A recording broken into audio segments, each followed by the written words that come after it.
Stormgate, the upcoming free-to-play classic RTS made by ex-Blizzard developers who turned indie, is starting its official beta test. This is the first time we are going to experience Stormgate's 3-player versus AI co-op mode, as well as its first hero, codenamed Blockade. This heavily armored but surprisingly agile Paladin wields a powerful hammer, can teleport into the fray, slam and stun his enemies, and use an ability that everyone will instantly recognize. If your friends are in a different time zone or just offline, the new matchmaking tool will help you get paired up with new teammates to explore the first co-op map nicknamed Havoc. There you can try out the mission type, where the objectives are to destroy convoys and take out an enemy base. Of course, if you just want to have solo fun in 1v1 matches, this beta will let you enjoy that too, with the new competitive ranking system, and once you get stomped on or pull off that satisfying win, you can relive it using the replay tool. Do note, 1v1 matches do not feature heroes in them. There is a fresh map to play this mode on called Secluded Grove, and do take note, there have been important changes, like the new Vanguard Structure Sentry Post replacing the Sentry Turret. Its operational mode depends on the type of the unit that is manning it, providing different tactical options to deal with different threats. The Infernal faction also has some new units, the Weaver and Flayed Dragon, while a lot of buildings and units have been changed since the alpha playtest due to player feedback and recent development. But probably the most important news about the Infernal faction is the addition of the Animus energy and rituals. How this new mechanic works is that any dead unit, human or demonic, releases a soul or animus, and every Infernal player on the map sucks in this energy, which they can spend on powerful rituals at the Shroud Stone.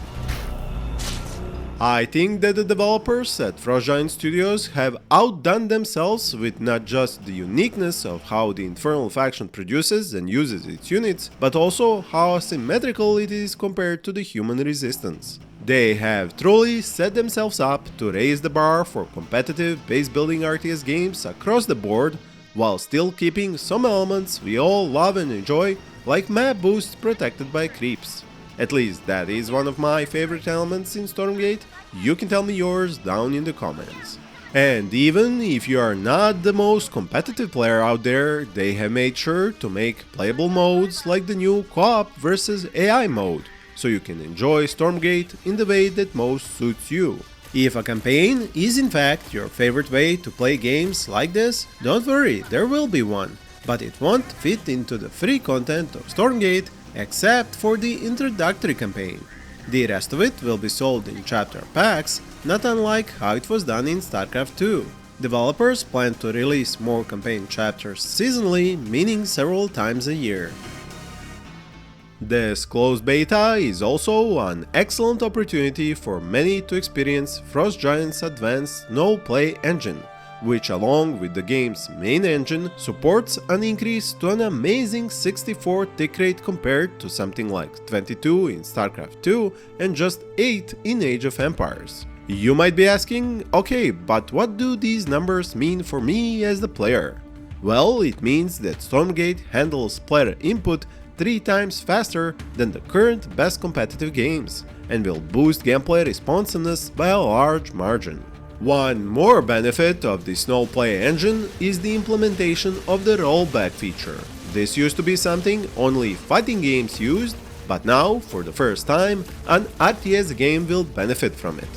Basically, what it does for your gameplay experience is that it reduces the lag you feel when playing an online game. It is a bit more complicated than that, of course, but that is the main point of it. The professionals working on Stormgate inside Giant Studios include FluXXU, who is the person responsible for making the infrastructure behind Warcraft 3 Champions, which empowered global tournament play for the Warcraft 3 community far more effectively than Blizzard. So he is making sure Stormgate's matchmaking is the best it can be. You would be hard-pressed to find an RTS dev team which has more experience than these people, as the team includes StarCraft 2 developers and key people behind Warcraft 3, the original StarCraft, etc., such as James Anhalt, the engineer responsible for StarCraft 2 pathfinding and gameplay feel. As for the music, the inclusion of soundtracks made by none other than Frank Lampaki, the famous composer of CNC soundtracks, elevates this game to yet another professional level. You can help support the developers by joining the Kickstarter, which should launch alongside the beta. I have been following Stormgate's development closely, not just to be able to feature it in my lists of upcoming games, but because these developers created both Warcraft and StarCraft, which are the games that marked my childhood and cemented my interest in RTS games forever. The old Blizzard was the company I wanted to work in as I was growing up, but with everything that happened over the decades, ending with the recent buyout by Microsoft, my attention is now on Frost Giant Studios. This is because I was always aware that it is not the name of the company that matters, but the people working behind that name. I might have never fulfilled my dream of working at Blizzard, but here I am today, being able to talk to the very people I admired for so long and help them in the way I can with videos like this one. I hope you were able to get into the closed beta, and I will see you on the battlefield. Thank you for watching and happy gaming.